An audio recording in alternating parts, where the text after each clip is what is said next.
When I first started making comics now many years ago, I got hung up on this chicken or the egg question of, do I write it first or do I draw it first? Now, if you're a writer, this question is easy.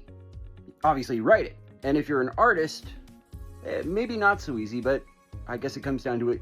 You draw it, or you find a writer to write it for you, and then you draw what they wrote. But if you are operating and wearing both hats as both writer and artist, that's a really tricky question to answer. Unfortunately, with comics, there is no industry standard format like you find with screenwriting and filmmaking, where the script has to look a certain way with a certain font and a certain cover sheet and all that good stuff. A comic script is really, I've heard it described as a letter from the writer to the artist. I've heard it described as a blueprint for the story. And in trying to find that answer for myself, because I couldn't just sit there and write a comic without drawing it, I couldn't just sit there and draw a comic without writing it, I realized for me that the answer was both.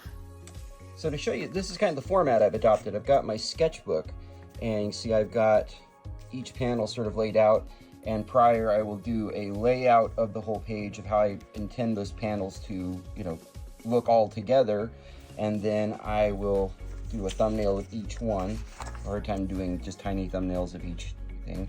And the drawings aren't great. They're just enough to give me some visual instruction for camera angle, which had the character blocking in the scene, the staging, all of that good stuff.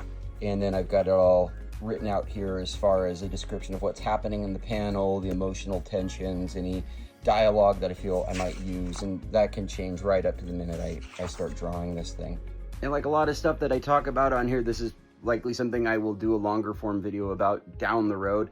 But I just wanted to kind of cover that in brief because I know a lot of comics creators wrestle with this. There's some really great software out there for writing comics.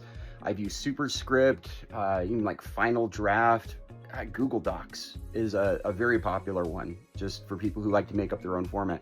I think the best way to do it is to just jump in there and start making comics. However you need to do it, whatever helps you get your characters, your images, your story onto the page, that's what you need to do.